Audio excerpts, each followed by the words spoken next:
Mr. Mayor, we're ready to go. All right, let's call to order our April 15th, 2021 work session. All about the budget. So let's start off with, I'm looking at it, a pledge of allegiance. Paul, can you lead us in the pledge, please? Sure. I pledge allegiance to the flag of the United States of America and to the republic for which it stands, one nation, under God, indivisible, with liberty and justice for all. Thank you so much, Paul. Thank you, everybody. So listen, I know right now it says go, the next part is go to public comment. We can call for public comment, but I'm also, as we go through here, as we go through our discussion, obviously it might generate some other public comment. Who's on here? We see a couple people. All right. So let's, we could take a moment to, today's about the budget. So public comment is about the budget. This is not a traditional, this is not a council meeting. This is a work session to go over the budget. What else can I say? So unless there's comments right now already about the budget, let's just move right into it, which might spur some conversation, some comments out there. So I know Joanne is on here. I heard her. Yes. She is. So everybody has received the updated budget, all the notes and so forth. And then we have some questions. So Joe, what I was thinking is, can we go ahead? Can I go ahead with your support to go and answer the questions that have been presented so far? Sure, go ahead. All right. So we received some questions, some piggyback questions. So I want to go through them, and it doesn't matter who they're from. They're from the councils, from all of them. So I'll go with the easiest one. There was a question about adding a welcome package to the budget. I've been on the council for 10 years, and there's never been a welcome package that has been done that I know of. Having said that, there's been hundreds of hours of conversations about a welcome package. It was talked about, but I don't ever recall seeing one, or better yet, any of my clients has ever moved here received one. So maybe there was one, but I like the idea. I don't have a problem with it. We can transfer some money into that when it comes to the EDC, or no, it's not EDC. We're calling it changing the name of it. Community outreach. Community outreach is we could do that, but then we got to find out who's going to be able to do it and how do we get it triggered. The simple solution is when somebody new sets up a water bill, that's fine. But the problem is then, and all due respect to Joe, she's got enough on her plate to not to have to worry about if somebody's going to get a welcome package. And so we're going to have to figure out the system of figuring out who gets it and when they get it. I don't have, as you know, we don't have a whole bunch of staff to be just doing welcome packages. So Can we make it something that new people will just come get from town hall, that we're not pushing it to them, but just say, hey, this thing is available. If you would like a welcome package, come by town hall or email us or something. This way it's just, I think what we'll do is put a line item or add it to the budget, and then after the budget cycle, then we can figure out, council can come up with a game plan that works. I see Dawn's raising her hand. And Stacy. And Stacy on there? Yep. There you go. So I just remember, I don't know, I guess a few times over the last 10 years, I've been involved in welcome packet, I guess, discussions. And we always got to the point to how would we know we have a new resident? Obviously, if someone purchases a home and then, like you said, Mayor and Joanne, the water account changes names, that's one way. We have a ton of renters that are in and out. And so then we thought, okay, we could contact the major property management companies in town, like Patuxent and Burn Oaks and all that. And it just got to be a job. Yeah. So, if it's necessary, I can pull old notes and things. I met with a lady in town. I can't remember her name right now, but she had a lot of great ideas. Like, they thought maybe a volunteer committee at one time. I don't know. So the conversation has been had. So I have some information I can pass along if that's necessary. I think that would be helpful. Part of the thing that that I like about this idea, and if we do it, I definitely think we should include renters, which is hard because with like the water bills or whatever, we don't always know about those people. So Right. it's, including the homeowners, they would have to let us know. But I think part of that welcome packet is also just sharing information about the town and getting everybody involved in, having pride for the town. And when you welcome people, whether they're homeowners or renters, being part of the community, the emails, the community cleanups, recycling. I mean, it's also an opportunity for us to like educate them about services, the opportunities, and just also, being part of the positivity of the town, keeping the yard, like some of the code enforcement things. I think we could include some of that. That might be a good way to, educate people about keeping things a certain way and all of that. So I don't know, Dawn. I mean, I think it probably needs more conversation. Maybe part of it could be an electronic welcome package too. Like maybe part of it's a video, or maybe part of it's, I don't know, a section on the website. Like maybe we can think creatively about that too. That would keep some of the costs down. It may be nice for people to get a physical item, but. So Gwen, another thing that I do, and I didn't do the physical distribution since COVID, the resident guides that I do each season, winter, spring, summer, and fall, I do a new resident guide. And prior to COVID, I was delivering the printed out resident guides to the property management company so they could distribute it.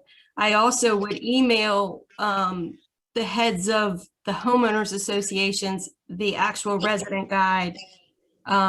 It goes out on that email blast, and then I put them in the post office. So some of those items that you just mentioned are covered in those guides. So that's the information part. And I understand the part about giving something special to welcome them to town. But I think there's information out there, some people you just can't get to with the information, but so that's. Or some of the ones that are private, like landlords that aren't part of a management company may not be, be doing that. There's a lot of individuals. I understand that, but we did reach out to the bigger property management companies, and then the others are like, we try to reach them on our normal avenues, the website, email blast, and post office. We print them because some people don't utilize the website. So people don't have it. Okay, now I have a welcome packet in my office because we've done welcome packets many years ago. We had a welcome committee in North Beach. We had a line item for the welcome. I remember, right. So we do have a packet that was started, but what we found was the welcome packet, the physical packet became obsolete very quickly because things changed, overturned in town very quickly. And like you said, we're 70% rental, so we were never able to catch all the turnover in the rental property. So whenever we have a new resident come to town, one of the first greetings are welcome to North Beach. Make sure you sign up for our text notifications, our events around town on our website, because our website is so up to date with all the information in town. Everything you really need to know about North Beach is on our website. So that is how we've been promoting our town so much, is through our website and our Facebook pages. So the welcome packet is a great idea, and we can elaborate on that. But our website is our welcome to North Beach. What was in that packet, Stacy? Like, when I haven't looked at that, and yeah, it was a packet. It was dividers A, B, C, and D. Yeah. A, it was a whole list of frequently used numbers, and then B was like all the town businesses, and C was like the staff and everyone's contact numbers. And I can go pull it and make a copy of it and email it to everybody just so you can see what it looks like. I think a lot of that's outdated, and our website, and between that outdated a month after we did it, and that was what we were running into. Right. And the brochures in paper. Right. The brochures are awesome. I just wonder, I don't know the answer to this. Like, I wonder what percentage of renters don't fall under like a management company. Because it'd be great to get some of that information. I know, like, I give that, to people myself. I give our brochures and I give them a little book that I put together, but I don't know. I mean, I wonder what, I don't know if you guys know the answer to that. Our two biggest rental companies in town are Patuxent Property and Burn Oaks. And what percentage of the rentals do they cover, I wonder? You know what I mean? 50% of the rentals, like how many are just owned by other regular people? I don't know. I don't know. I think it's based off what we're hearing, it's worth exploring further. Yeah. We'll move some funds into it just to have it ready, but come up with the right, only thing I said when I heard about, I do not want to put business information into our welcome package. That it will stir up the biggest headache that we as staff will ever deal with. If one business is left out by mistake, and then it's not. But I do think the idea of a emailable welcome Yes. packet is the Electronic. absolute great idea, because it's a matter of collecting an email address. And the There is funny. resident guide has been a great idea also. But we There's should be a able to set that welcome- up automatically too. When somebody signs up Yeah. to the email list, it can automatically send them a package. We should be able to set that up. Yes, We also have people that don't have emails. we're always going to have that, Jane. I know, but I mean, And you probably won't be able to find them anyway. Yeah.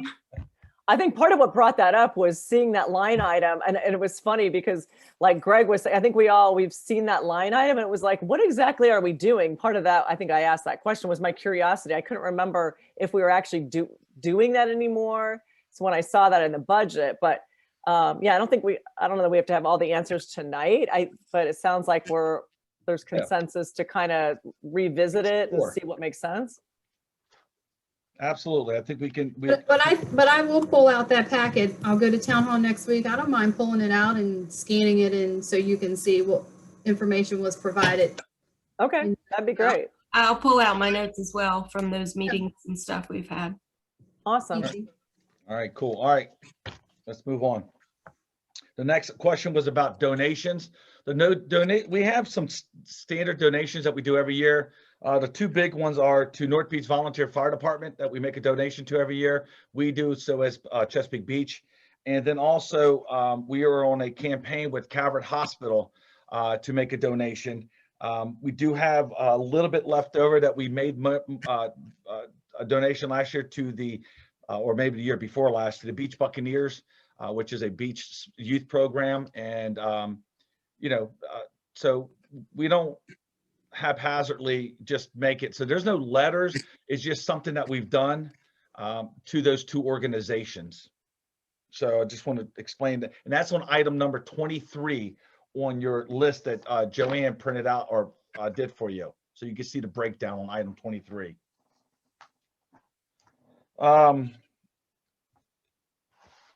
Beach replenishment. It's not in our list. It's not on our to-do. It's not in our goals. It's something we can add. It will be an RFP. It's extremely very expensive to do. That's something we would have to circle back around.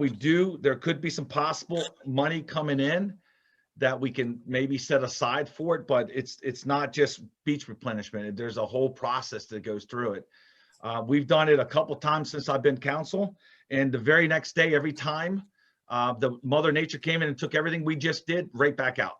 So I would say do it cautiously if we're going to spend that large amount of money on beach replenishment, but we can definitely look into it, but it will not be in this budget. Would that be in the budget of the monies that we got from the state? It could be. We Could don't know be. That's yet. what I think I was saying.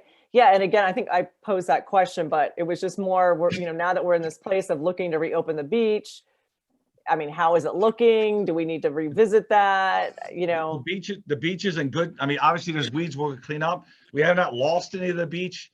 DPW will be down there to do their work on it with the skid loader and so forth.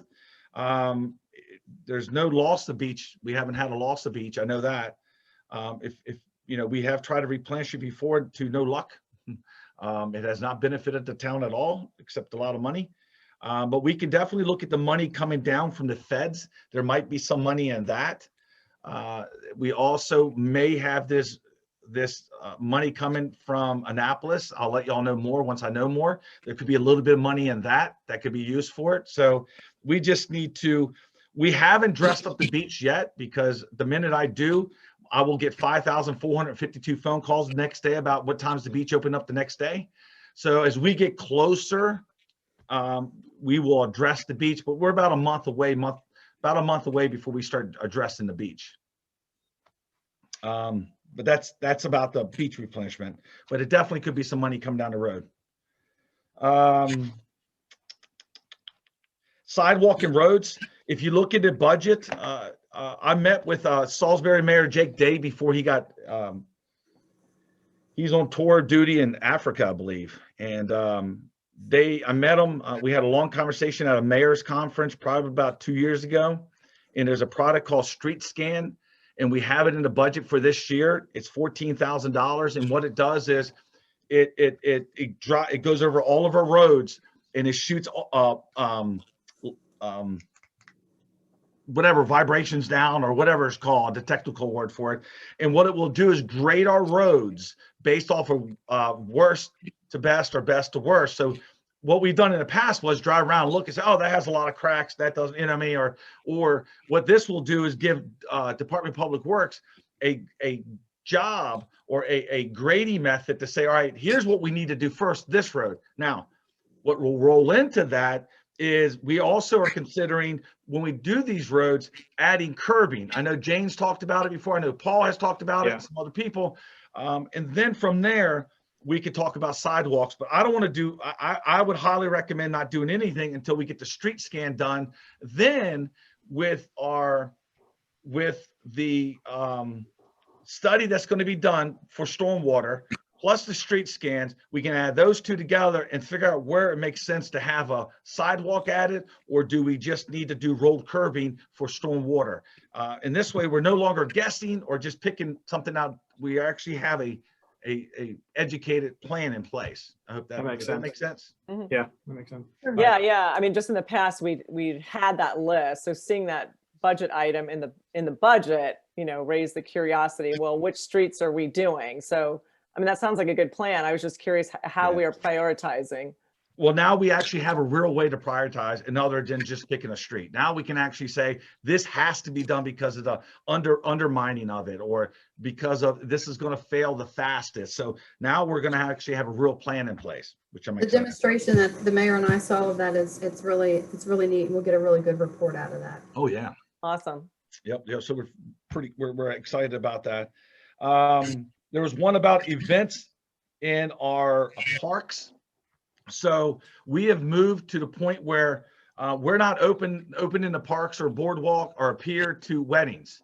What we're doing is we've eliminated events right now, obviously because of the COVID restrictions. But once we open back up, the goal is that if somebody wants to have a small wedding that lives in town, North Beach, we will work with them.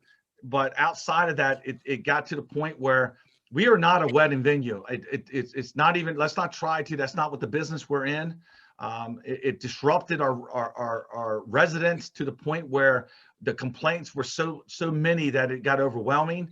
So what we're looking at doing is we're not having events in these parks, but once it opens back up, we could allow a small North Beach resident who we believe the park belongs to be able to do a ceremony or something, but not a full-blown 500 people, 200 people, 100 people. We're not looking to do that anymore. There was no benefit to the town of North Beach to allow that to happen at all. We'll let Mickey and his crew over there and Rose Haven handle all that kind of stuff.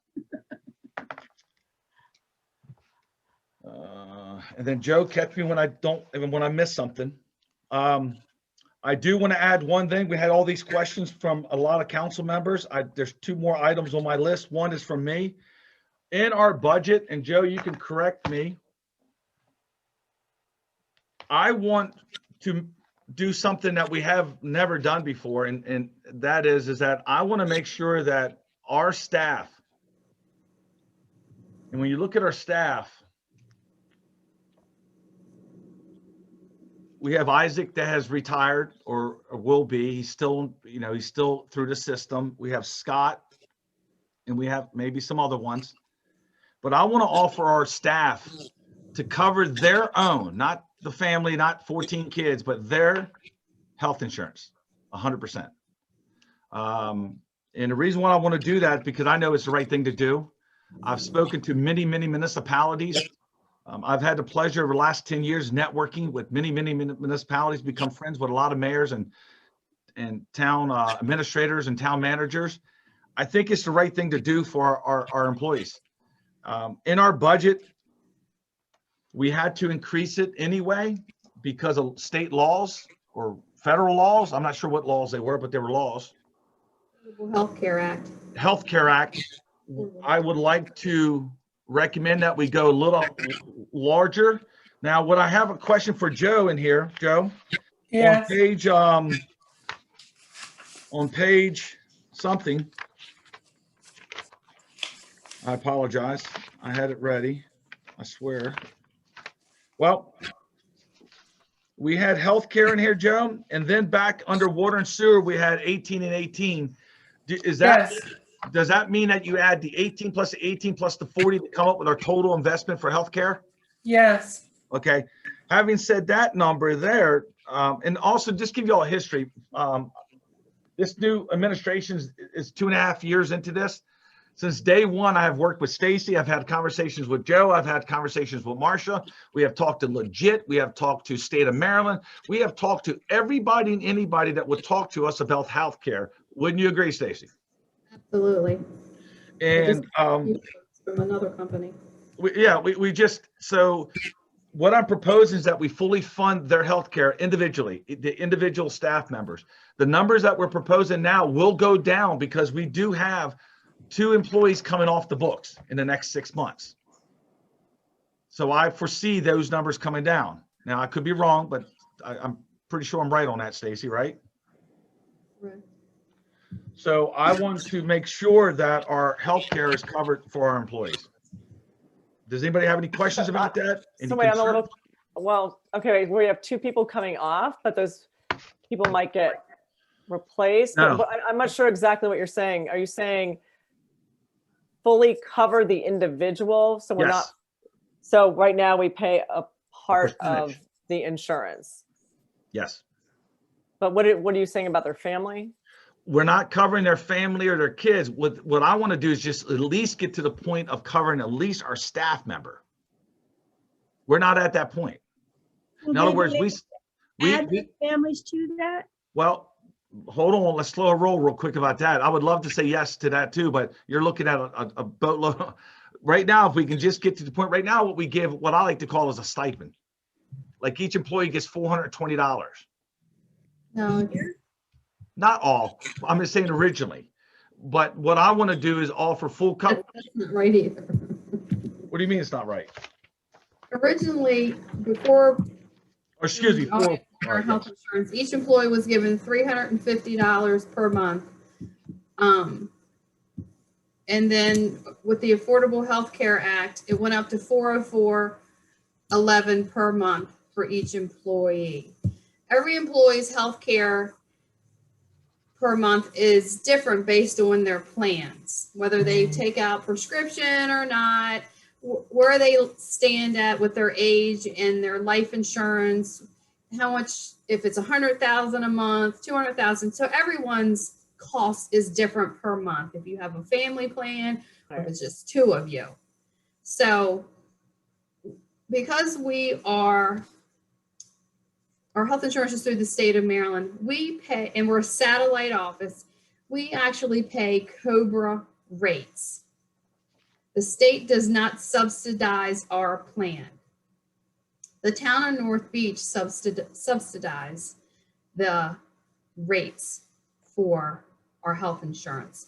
So the mayor is asking for you to now, instead of covering the $404 per month, the cost would be for an employee like $632 per month per employee is what it is a ballpark figure. Can I just say one thing? My question would be, are you going to be specific to say just cover the health insurance portion of it? Because there is an a la carte to this. It's health plan. and prescription. So there is individuals currently who have not picked up the prescription part because of the cost. So when open enrollment rolls around again for next year, those particular individuals will have the opportunity to pick up prescription at that time. Is that Makes it a lot clearer, Stacy. Thank you. Yes. Does that So- answer your question, Joanne? Yeah. I know my work covers X. I think it's like 280 now. Based on my age, I pay like 25 a paycheck, I think. $25 a paycheck. Yeah, to get up to what I need per paycheck for the month. And I picked the high deductible because I'm stubborn and I don't go to the doctors. So if I were to pick the super low deductible and have all kinds of coverage, that rate would have went really high and ended up having to pay more. Are we looking to cover whatever plan they choose, like whatever deductible plan, or are we looking to just increase that cap so that if we decide this is what would benefit the most people and cover them more or less, zero them out? No, since we ride through the state, we do not have deductibles. Okay. We're a POS, so it is not structured with deductibles like that. We have no Okay. deductibles. Okay. So I understand the plans that you're talking about, but we're not structured, it's not structured like that. Okay. But what should be said, Mickey, and maybe Stacy was getting to this, sorry to interrupt. Sure. State plan, there are what, 7 different forms of health insurance. Is that right, Stacy? No. And they all vary in price. There's only 4 to choose from. Well, 4, and then they all vary in price. There's 2 POSs, 1 EPO, and then 1 HMO. And then they're within $200 or $300 a month of each other. So you have to go with the state plans? You do not have to go with the state plan. We can give them 90 days notice and we can opt out. Okay, But- so the reason ahead. I brought this up is because at one point in my small business owner history, I had to go out and find healthcare for my small staff of 5. And it was right back in the early 2000s when a lot of the laws were changing about healthcare for small business owners. And so what I did have to do is find a group plan that included small business owners and their small staffs so that they could leverage the value of a larger plan similar to a larger company. Of course, I haven't had a staff that size for a little while since I started the nonprofit, so I haven't had to go out and look at it. But it definitely was a lot more cost effective than Cobra, because Cobra is ridiculous. Absolutely, I agree. So I'm just curious to see what else is available. And I don't know our timeline, and I don't know what type of research what has gone into it. But I think that's an accepted way of doing, sort of like a co-op. That's the best way I can describe it. But it's like a co-op of a lot of small businesses. Anyway, go ahead. And we have looked into the healthcare coverage, which is a pool through Legit, and their premiums were higher. I just recently worked with a company that the town of Elkton uses for their coverage and received back some quotes, and their premiums were higher. And the problem is we are a small staff. We only have 15 employees on healthcare. But on the flip side of that, like Mickey said, he has those high deductibles, and we do not have any deductibles. And if you look at it right now, we have quite a few staff members who have some medical issues. So that's kind of Pre-existing, yes. pre-existing conditions. And so it's helping those particular staff members right now because there's no deductibles. So paying the higher premiums sometimes is a benefit when you have those existing medical conditions and are using the doctors frequently. So I have worked on health insurance for a few years now, relentlessly, because I'm one of the ones that pays. I am the one that pays the most in the town for healthcare. So can I jump in here for a second? So, and you may have said this, but I'm just gonna jump out here. So, and whoever can jump in, either the mayor or somebody else. So what is, tell me again, what's the ultimate goal here? Is the goal for another plan, or is the goal to increase the amount of money you all have so you can get more coverage? What are we really trying to do here? How are we trying to help the staff? No, the goal is not a new plan. I think we've exhausted that plan. Again, maybe down to your kin. Our goal is to increase what we pay to cover their portion of their health insurance. All right. So if I'm correctly, I think I heard Stacy say, I guess the average right now is what, 403 or 406 or something? $404.11 is what the town pays for employees. And so increase. So you're saying the new one will be 632, right? Around 632.11. I don't have my spreadsheet up, but that's off the top of my head. I got you. So since you dealt with this a lot, so that 632 would really benefit the staff, correct? If we paid that much, if we put that amount of money in the budget for each staff person? Correct, yes. So we cover the whole thing. What's that? What was that, Jane? We would cover the whole thing, the whole cost. Would cover their health insurance just for the employee only, their health insurance and their prescription plan. Correct. So is this like perhaps a stopgap measure for a short period of time while we go out and analyze what's really available out there, not just for the staff, but also for the entire family? I know that we have some emergent needs on the staff. I'm just curious. I don't know if it's a stopgap. We would love nothing more to have better insurance for our staff, but I'm always looking, Elizabeth. I got one last week. I'll be glad to send it to you. I wouldn't say it's a stopgap, Elizabeth, but I would say that even once we do this, we're going to continue to see what we can get better and better for our employees and our, but right now I have zero confidence that we're going to get something better based off of the 2 years of looking and talking to MML. MML keeps sending us to legit, and we keep going to legit. I finally told legit, stop bragging about what they do for people, because it doesn't work. Their coverage would be twice as much as this for us. Yeah, it sounds like Stacey says it's a lot more expensive through legit. So yeah, legit the pool, and if you don't use their coverage, then you get money back. But your employees really do not have to go to the doctors to receive money back at the end of the year. I think Glenn had her hand up. I just ask, why is this coming up now exactly? I'm just curious. Why? Budget. So we're basically saying instead of paying a portion, we're paying all of the individuals. But I'm just, what's bringing this up now? Budget. It's budget time. Well, but why? I guess why? Because why this year versus it should have been done 25 years ago. Yes, the mayor has been trying to find a way to take care of the employees in the town since he was elected mayor. That was one of his goals.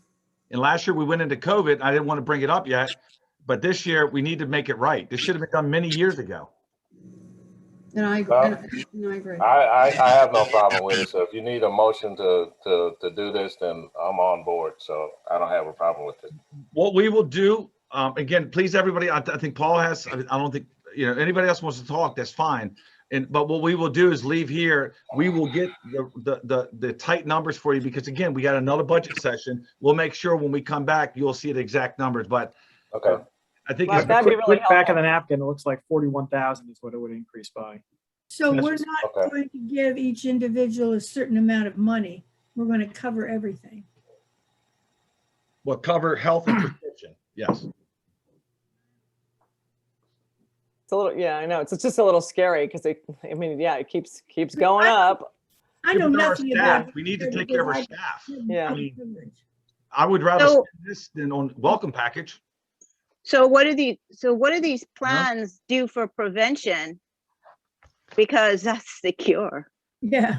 Well, Well, the state, right well, now- the state, the plans that we're in now, the state has a wellness program that the employees, that it's an incentive to the employees to participate in that program.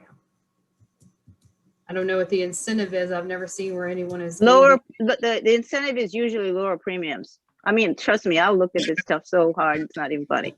So that's Well- usually what it is. Let me get the hard numbers with Stacy next week. And then when we get back together for our next budget, I'll make sure that you have 100% in the budget to make sure the numbers are correct. That'd be helpful.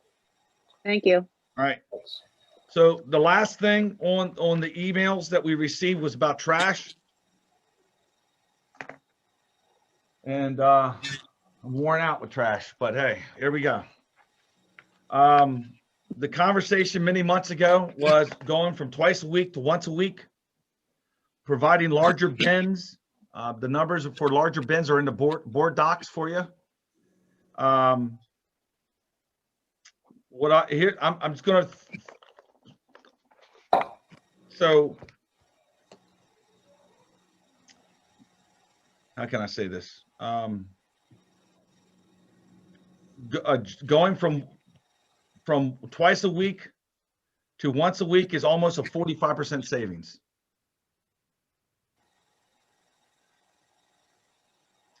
We do When not. would it start? Would that start July 1st? I can't remember. Yes, it'll start July 1st. And what day is your pickup gonna be? Well, and again, I got to be careful how much I say here. The goal would be Fridays based off of the conversation, but the conversation person has now changed who is talking to me. That's my only issue with this once a week thing. What's that? Could be Monday. Pickup being on Friday and not Monday, because we are definitely a vacation town and a lot of rentals, and On a weekend. people leaving that trash is sitting there. So, All right. Well, I know that's part of my thing too. Like even if you're a second homeowner and the other thing that the reason this came up, when Rick had in that previous email, we were talking about code violations, and he was saying, one of the issues he felt like with COVID, more people are at home accumulating more. Believe me, I want to go to once a week, but I just was a little bit worried by that comment. Like, is this the year to do it? but it's not trash cans that they're collecting. It's other stuff. So even if we go to 3 times a week, it's not going to change what the trash he's talking about. There's no, like, I walk to town every Monday, Wednesday, and Friday to see the number of trash cans out. And in Burn Oaks last week, there was 31 recycle bins on Wednesday. San Francisco had 51 recycle cans. And I would tell you, we bought, I think, with 550 recycle cans. And there's probably less than 200 to 300 that are out at any given Wednesday ever. So what he's talking about is like supplies, building supplies, or stuff like that, but not trash can related stuff. That didn't increase. That's what I got from his. I have to go back and read it Yeah, again. no, But that's it's not like he was saying families are at home, they're eating more at home, they're not No. going to a workplace, they're accumulating more trash.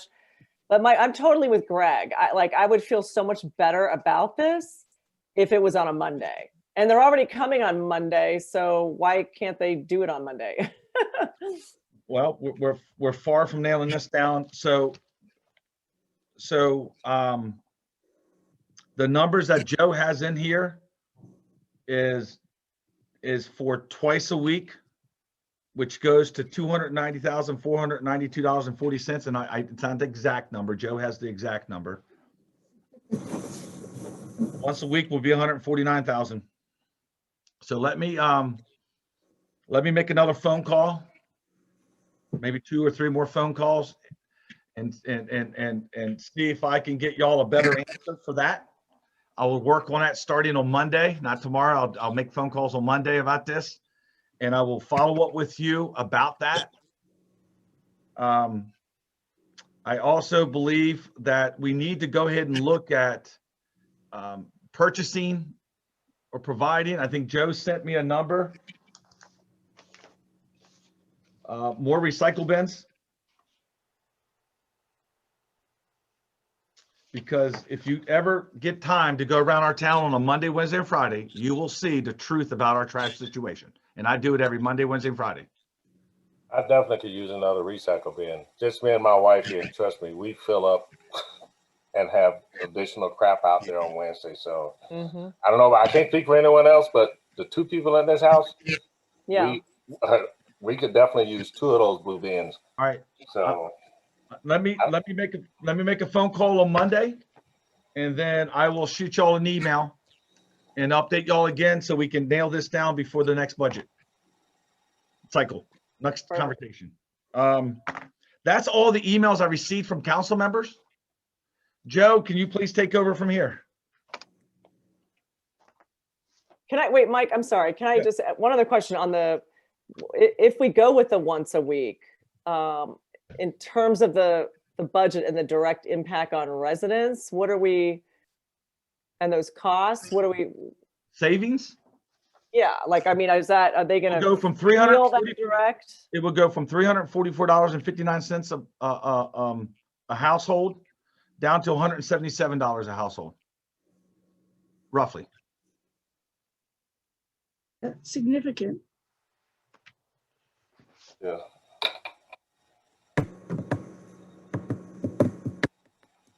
Like I said, this is the only place I've ever lived where they pick up trash twice a week. Twice a day. Chesapeake Beach does it once a week. Anne Arundel County does it once a week. Calvert County does it once a week. We're in the middle of all 3 of them doing it twice a week. So that tells you something. Yeah. Let's get it on Monday. All right, I'll let you know, and then y'all can let me know. All right, Joe, I'm turning it over to you. All right, looking forward to it. Now, how can I share my screen, Stacy? Paul has the controls. He can give you the ability. Okay. What number are we starting with, Joe? Well, we're going to talk Go about ahead, Joe. fees. Today we were dedicating towards fees. Okay. So I just want to go over the PowerPoint for everybody. If you haven't had an opportunity to look at my beautiful PowerPoint, let me share it with you. First thing we talk about is the constant yield, and you can see that we are going with the constant yield. But I also Joe, your screen's a little not bit up. of Joanne, your Huh? screen's not up. Your screen's not up. it's not. No. No.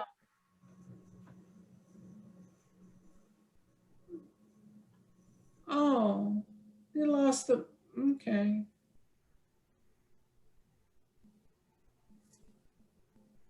Is it up now? There you go. There we go. Oh, okay. All right, let's start over. You ready? Yep. All right, the first part is about the constant yield, like I said, and this is why we're going with the constant yield. But I also want at the same time wanted to show you some history on what you've done in the past, how much you've progressed. So I thought that was exciting why you're going with the rate that you've chosen. And that's the 0.6034.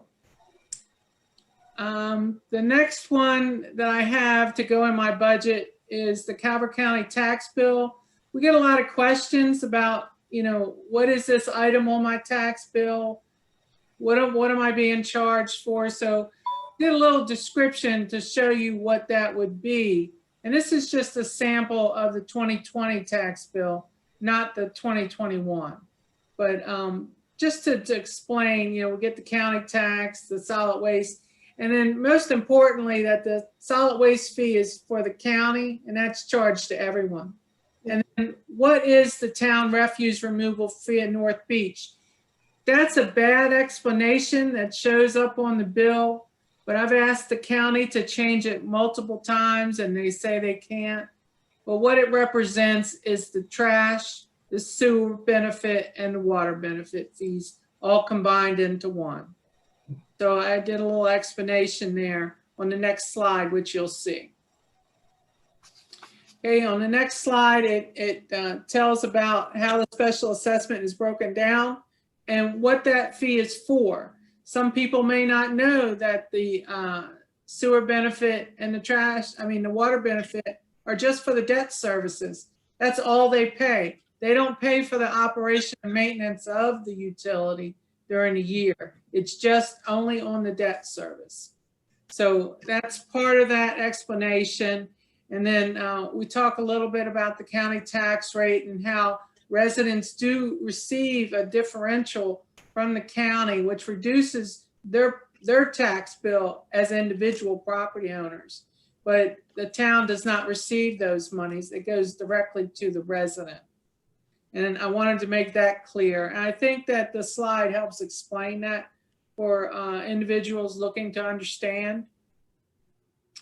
And then this next slide is about trash, and this may change based on your conversation tonight with the mayor. So hopefully, you'll be able to provide a reduction, because if we kept going the rate we were going at twice a week and the increase in cost, it would be $414 per household this year. But it sounds like you have a plan set to reduce this amount. So this will be updated as you update, and just wanted to make you aware. And then this next slide is about your water and sewer rates, which we need to have a discussion. And we talked about this a couple times. There are pros and cons with going with the conservation plan. They are of a benefit. There are more pros than there are cons. But with that, people are learning to conserve their water. And that's what we tried to achieve. So I say that we are meeting our goal by leaps and bounds. But with that said, you still have to pay to maintain the utility. And we talked about this last year. You may not meet that moving forward as people learn to reduce their consumption. So these rates that are here presented tonight are based on the reduction in consumption, but the need is still there. So what we have tonight is water will remain consistent base amount of $42.20. The biggest factor in the increase will be the sewer bill. And that's because of the sewer costs related to it. We have the wastewater treatment plant, plus a majority of other charges for the pump stations that we have to incorporate in this. And that will raise that base fee to $126. So your minimum will change on your bill. And with that, we've dropped another tier for in our consumption plan. We reduced the minimum to 4,000, as we spoke of previously. And then anything over 4,000, from 5,000 on, will be the one fee. You used to have, last year, you had 2 tiers below this base amount. This year, you're dropping it to the 1. So you're closer to achieving the goal of more of a flat line like the county uses, because they offer you 0 as a base amount usage. And then every 1,000 gallons above that, you're charged a fee. So we're getting closer to that method, but I just wanted you to know that based on what I have here, even though it seems like it's high, I wanted you to see what the county charges for their sewer. And you can see that at the bottom of the screen, the fixed rate for the sewer, that's the base amount only. They charge for Twin Beaches, it's $182 a quarter just for sewer. So I wanted you to know that. If you go to the next page on the descriptions, it'll show residents what that bill will look like if based on what you use. So if you're a person, a family that uses 12,000 gallons, your quarterly bill will be $291.20. Joanne, Yes, ma'am. when we send that out, can we fix it so that right below 4,000 it starts at 5?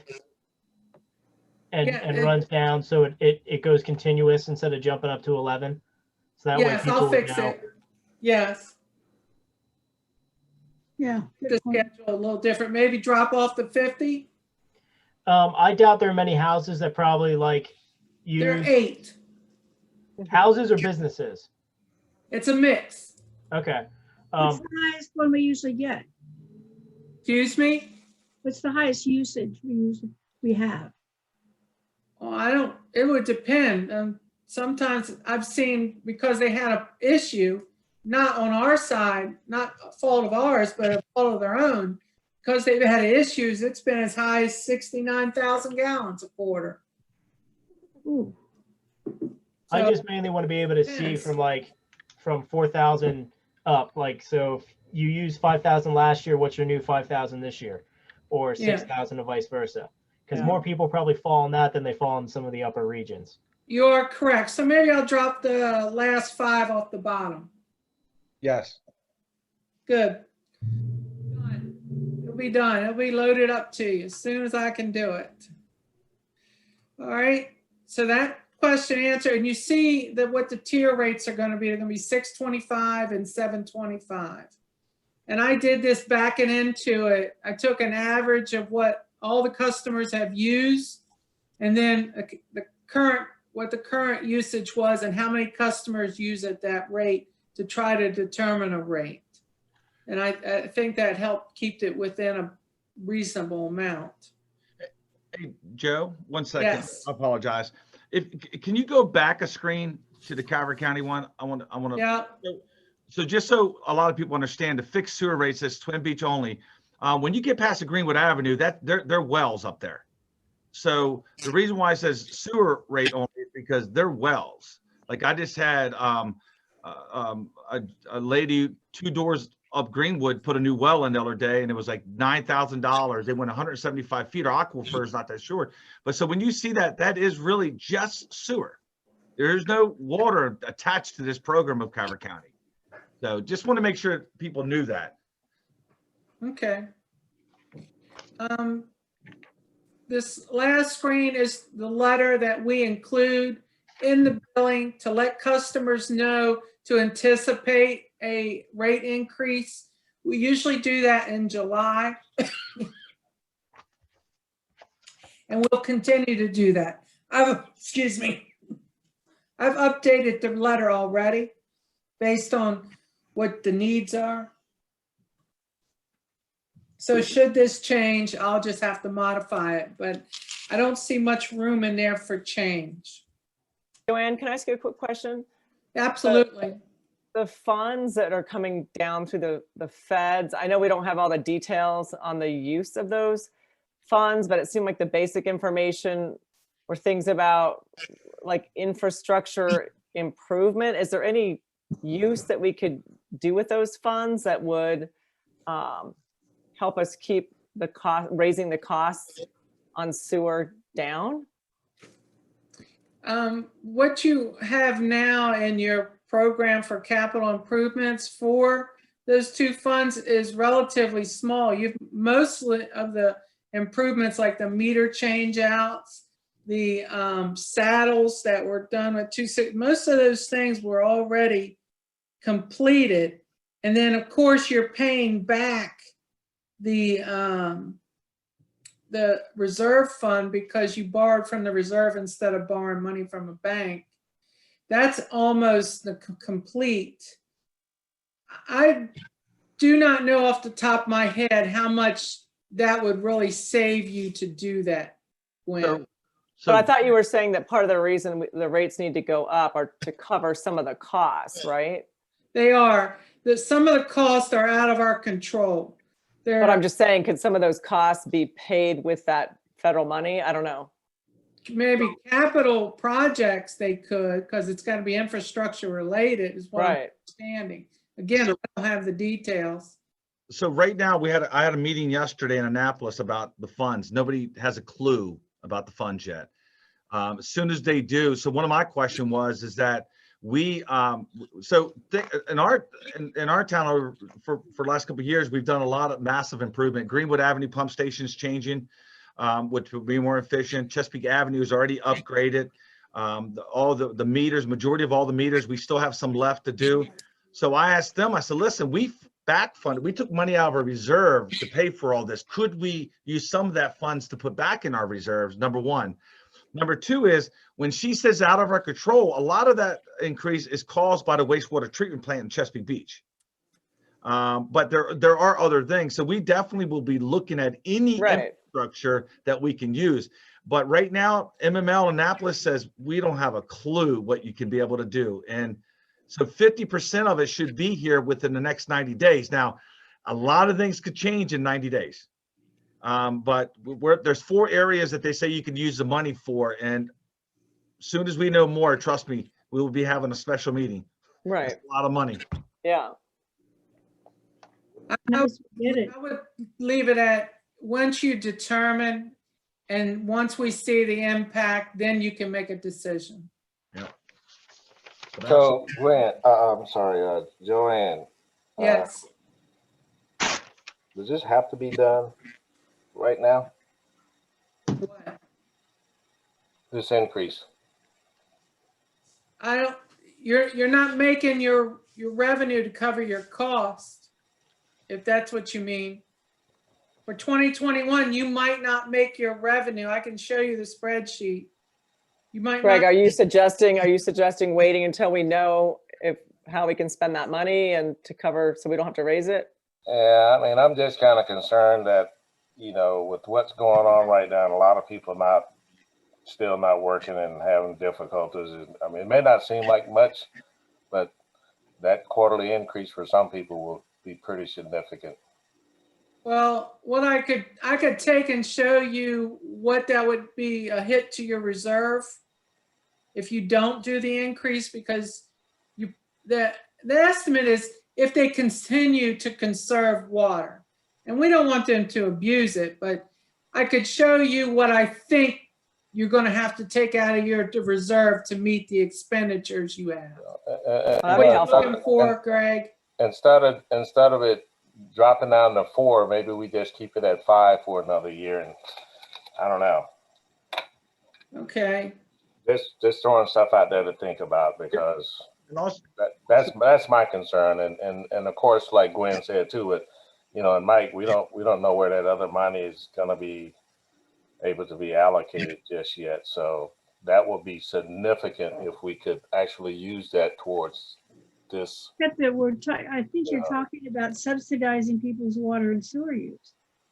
Well, So no, what? Joanne's saying that a lot of it the bills are going up because we have to pay for the Chesapeake Beach treatment plant, but that's why we're increased. We could use some of the federal money to pay for that, then we wouldn't necessarily have to increase the bills.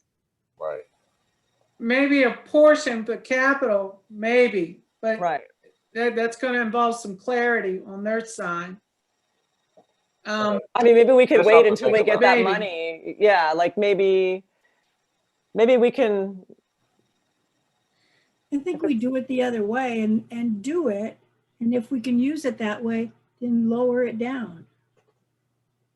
I think people would be more receptive to Or just increase it as soon as we have an answer. I hate to go up and then go back. I mean, if we don't.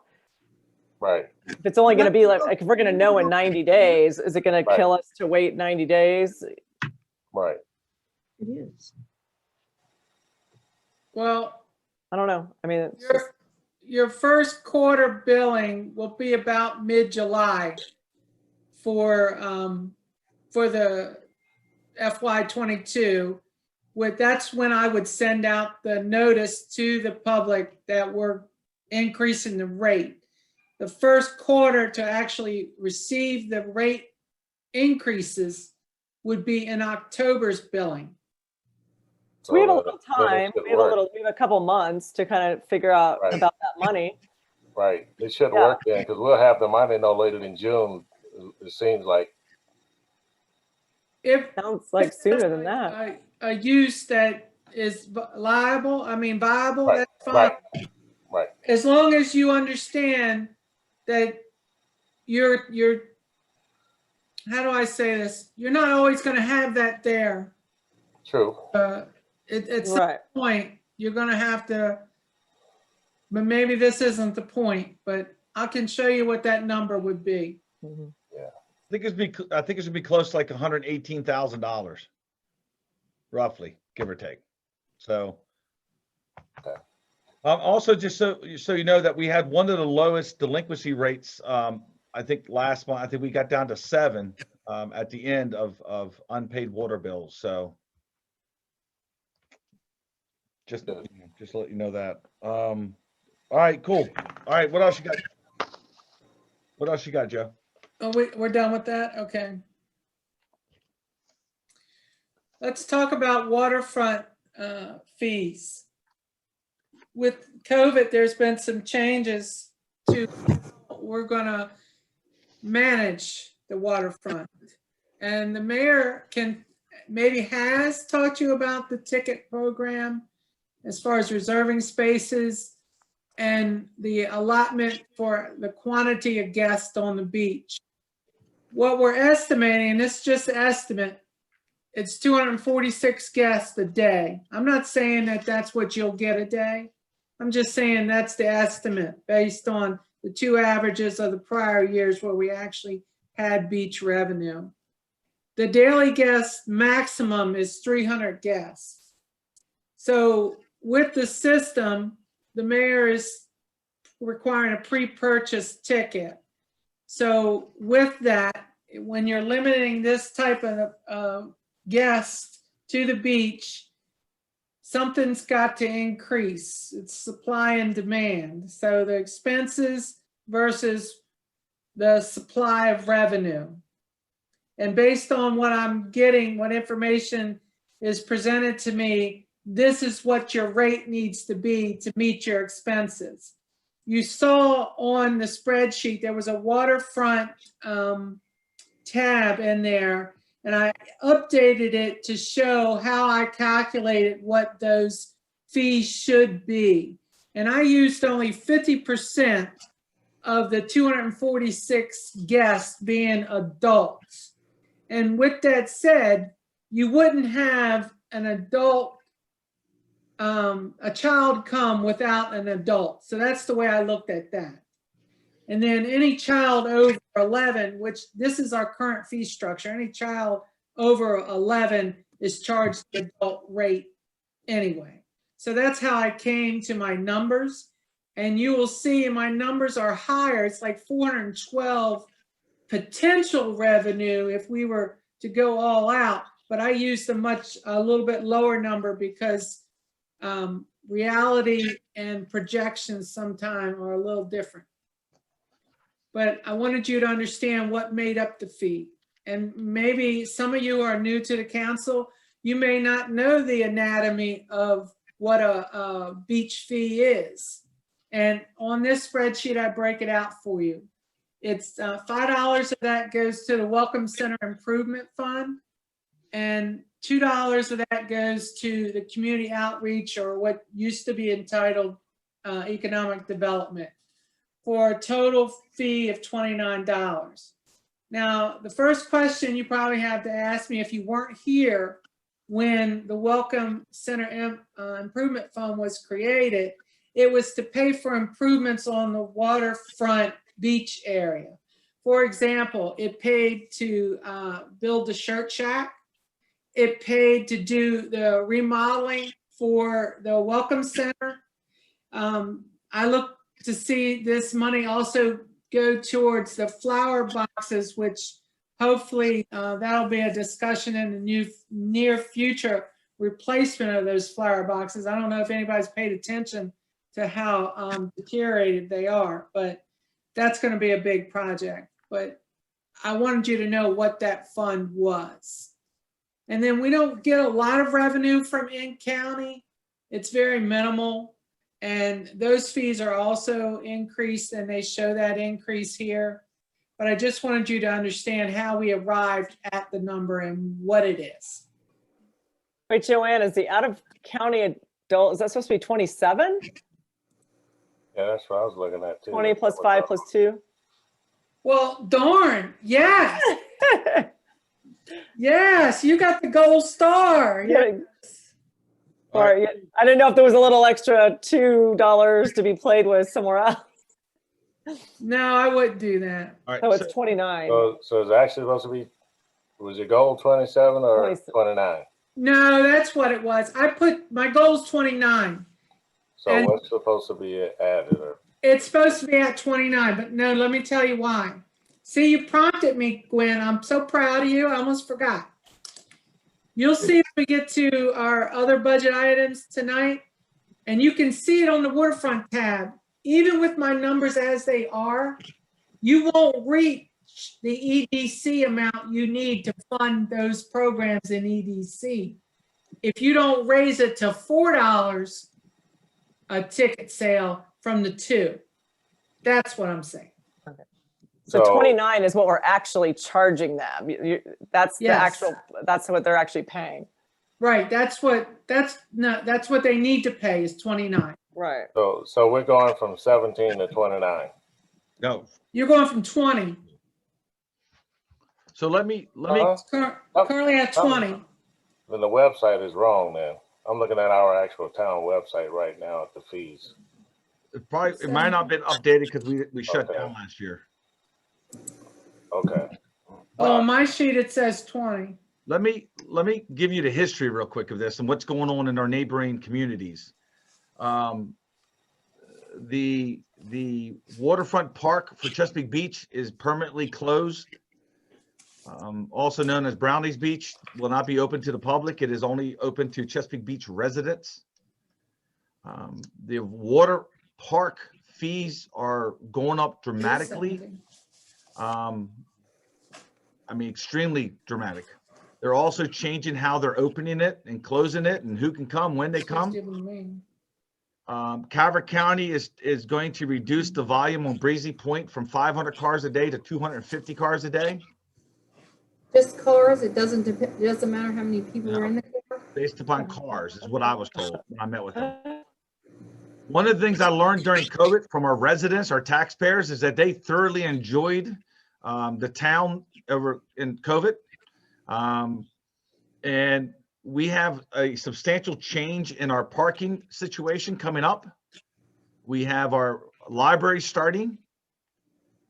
We have Mr. R&R taking over his parking lot. And what we learned is that more is not better for a small town at all. These individuals, when they come to the beach, they stay on the beach. Very seldom do they get out the beach and go throughout our town. You can talk to any of the stores. There are one or two might benefit a little bit more from people coming off the beach. This is a perfect time for us to go into online registration that Gwen said to me a year and a half ago, right when COVID hit. We have the system to control it. It is 300 a day, but it's roving. In other words, if 2 get off, 2 can get on. If 5 get off, 5 can get on. It doesn't mean 300 is 300. Also, what this does not say, it's unlimited for town residents. So we could have 300 guests and we can have 500 residents on these beaches. It's unlimited. We are doing something that is I think is amazing, that we're working to give the beach back to our residents to get them to enjoy it, and also provide a beach for our guests that are come to our town. Minimum wage went to $11.75 this year. We've made a lot of adjustments to the waterfront when it comes to staffing. We have also taken over the inner tube business. So you'll see an increase in revenue from that. We fully expect. But I think what you're going to find is a more enjoyable community of beach, but also providing an opportunity for our visitors to use it, but at a limited number. I think it's needed. I think the impact on our town from the cars and from the amount of that come to the beach it outweighs the benefit. And I think this is a perfect opportunity for us to do what we need to do. Yeah, I'm definitely for the residents being able to get on regardless of the numbers, because I agree that's going to be definitely a major plus. Absolutely. So, I just want to make sure I understand. So I got where we are on this. So we're no longer doing season passes. No All season right. passes. All North Beach residents will have a pass. All VRBOs will have their passes that they can give to their guests. The bed and breakfast will have their passes to give to their guests. I've spoken to a lot of them. They're all extremely excited about this. Wow. They think it's a wonderful idea. No more discount for the military. They're the same no, as the seniors. No, well, 'Cause I don't see it on here. no, it's not on there, but we will definitely, but what I will tell you is town proper is town proper. Greenwood, the first to the non-tidal wetlands to the beach. Yeah. It's not all of 20714. Sorry, it's not into Rose Haven. It's not into Highland Right. Beach. It's town proper. We learned that during COVID. It's town proper. I'm good with it. What was the point of the guest count that you have? If is the point of locking that out spacing for COVID? No, it's to reduce the crowdedness on our beach and to give more room for our residents to be able to enjoy the beach. We could fit 750 people on that beach. No, So that's why I want to give the beach back to the residents, plus allow some room for visitors. if That's my why. children come to visit, can they go on the beach with me? You bring them down there with your tag on? Yes, indeedy. Okay. I'm not paying for them, No, Oh, just clearing that up. no. And this is a fluid number. You know what? As we get through this, and Bud and I are down there every day looking at, we got a staff, we revamped the staff the way it works. This budget is based off of 246. The maximum I want to do, so when you go to log into our website, you'll have a QR code. You wait to see what Dawn does with all this. It's going to be amazing. If it's booked, it's booked. It's just like the water park. It's just like everywhere else. Before, we never did that. So we had all these people come down to our beach, and it just caused havoc. And unless you worked it, you don't know it. It's havoc down there. we're gonna have to do some good, I mean, obviously, and don't Don worry, will have we'll that do- covered, some good marketing about the online piece, covered. It's our goal is to get away from taking cash. If you look at go down, if you haven't been around the Welcome Center, please go down there. It's totally different than what it was last year. It wasn't open I like last it. year. Well, let's say the conditions totally different. How's that? I have a question. Yes. So, when anybody talks about the website, my ears perk up. And Mayor, you said something about maybe the website wasn't updated about out of county rate for adult. I don't have any record of it ever being $20. It says 17 on the website. It was 17 in our last brochure we did. Yes, On our fee schedule, it says 17. Am I missing something? you did not miss anything, but what I was using was the sheet that the fees were supposed to be increased last year to. We were intentionally supposed to increase it to 20, and then the other numbers would increase below it. But since we did not open last year, that did not occur. Never happened. It never But happened. that was what my sheet was based on. Yeah, I'm pretty sure the last time we raised it to 17 was when Frazier was still in Yeah. office. So that's Correct. where the number come from. It was Okay. for last year. So it was, okay. I just want to make sure because I want to make sure. I You're was- right, I was wrong, and that's what it is. Thank you. No problem. So what's the number gonna be? Anybody have any questions about this number? Because this is a resolution. I do, and I'm still formulating them, and I want to have some more talks about how the beach is going to work and everything.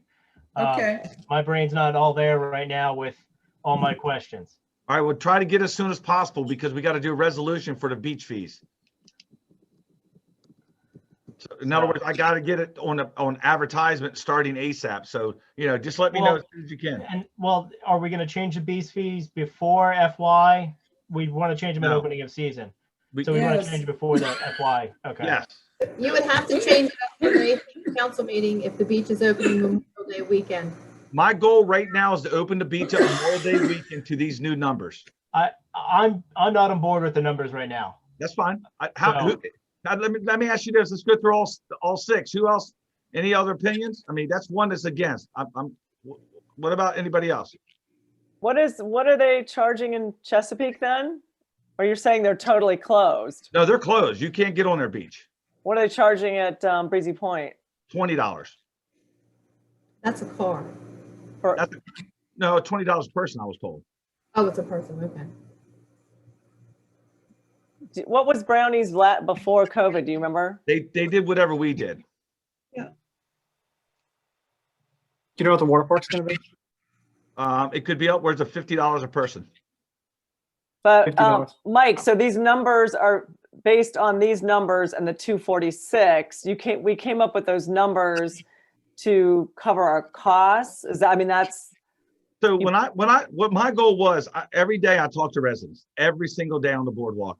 And what I wanted to do was what they've been asking for. They want to be. I know about that part. I'm just saying, Well, the 246, why did we charge 29? That was 29 times 246 people. I mean, I'm just trying what. Yeah, Joe, answer that. Like usually you're trying to get to a number, so then you adjust the numbers to back into it. Joanne, you're muted. Hold on. Hold up, Joanne. We can't hear All right, you. go ahead. There we go. Okay, 130. let me get back to my spreadsheet, Gwen, 1 second. So while you're doing that, this is Elizabeth. What I was curious about is how you're going to manage capacity. If the unknown is the amount of guests that residents are going to bring, how do you handle capacity on the beach? Is there a max capacity? Yes, 300 is the max capacity of non-North Beach residents. No, I was What is talking max about. capacity We don't care. period? We can have 200. We'll never have that many residents on the beach, folks. It just doesn't happen. Hopefully our goal is we get more residents on the beach, but I mean, we've had. Well, I would just like to defer a little because the reason that perhaps we don't get as many residents on the beach is because the beach is so crowded with visitors. Yes, Absolutely. that's the reason. That's the whole point of doing this. That's the whole Yeah. point of doing this. I understand, but I think I still am going to stand and I don't understand what the max capacity is with including. I mean, what is the Isn't it guesstimate of what do you 750? think? Isn't it 750, Mike? 750 is max capacity. Yeah. Okay. 300 non-20714, 450, which we haven't received that many in 1 year combined of North Beach residents. And with the new click ticket system, when you go online to purchase your tickets for the day, let's just say June the 12th, when you go in there and you're, say, a family of 4, you're able to see how many tickets are available for that day. So you'll know if you need 4 tickets, if there's 150 tickets left for that day. But that's on the 300, right? That's on the Yes. 300. Yeah. Yes. Yes. Okay. But if, I mean, if we still got 450, right? Yeah, but Yeah, we I don't- get you. Yeah, but Don't worry. I'm not worried about North Beach residents. If we got to the point where we had that many residents coming every day, I would high five everybody. Okay. Gwen, back to your question, Gwen. I used 50% of the 246 being adults. Because again, we go back to a child can't be on the beach by itself. So I assume that they're going to come with an adult or a senior. Right, but I guess my overall question, just going back to Mickey's concern about how high the price is, we have to have a certain amount of revenue to cover our costs of running the beach. So I guess my question, Yes. maybe I'm not saying it clearly, is were these numbers bumping it all the way to 29 because now we're lowering the number? Did we choose that number of 29 so that if we get the 246, that will cover our costs? That's my question. Or, you know what I mean? Like, why did we pick 29? Right. Is that, I mean, because obviously we have a budget for the waterfront.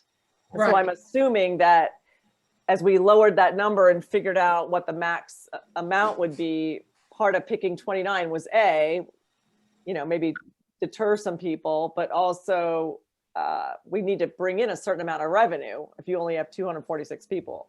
I chose 20. The 29 was because of expenses. That's what I mean. Okay. A certain amount of expenses to cover. Right. 20, and the full 29 does not go for waterfront operations. And that's why I showed you the breakdown. So the question is like, if we lowered it, you know, Mickey said, like, if we lowered it to $25, would we cover our expenses or would we be in the red?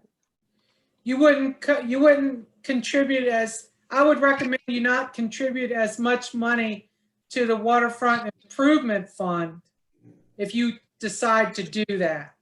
But you need that money, the amount, the $4 that I increased it from 2 to 4, you need that money to cover your programs that you're doing under EDC portion of our budget.